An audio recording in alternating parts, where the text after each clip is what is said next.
सातत्याने या संदर्भात अटी शर्ती आहे तशी मागणी होत होती।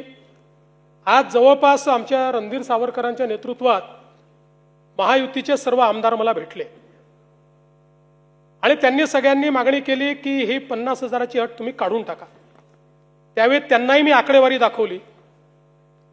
मी त्यांना सांगितलं की अट काढल्याने आमच्यावर 3-4 हजार कोटीचा भूर्दंड येईल, फार येईल असं नाही, 4,000 कोटीचा येईल, 5,000 कोटीचा येईल, पण शिस्तीचा भाग म्हणून ही आणलेली आहे।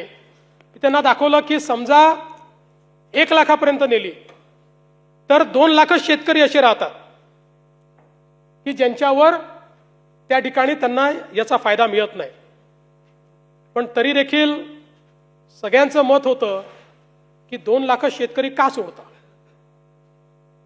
केवळ त्याच्याकरता शेतकऱ्यांमध्ये अशी भावना होईल की कोणाला ठेवलं आणि कोणाला वगळलं।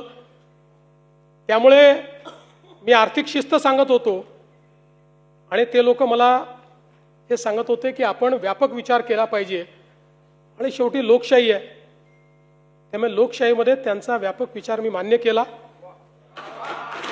आणि आता हे जे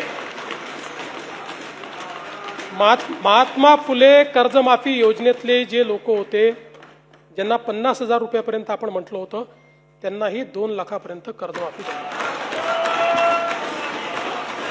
आणि त्यासोबत 26-27चा जो नियम आहे तोही वगळण्यात येईल। आता आपल्याकडे तर सगळं आहेच, 26 मध्ये कोणी कोणी पैसे भरले आहेत जसं यांनी सांगितलं 95% लोकांनी पैसे भरले। त्यामुळे आता त्याच्या आधीच्या 3 वर्षातले कुठलेही 2 वर्ष ज्यांनी रेग्युलर भरलेले आहेत ते सगळे लोक याकरता पात्र होतील। पुन्हा सांगतो, पहिल्यांदा राज्य सरकारने हा निर्णय घेतलाय, यापूर्वी कधीही असा निर्णय झालेला नाही।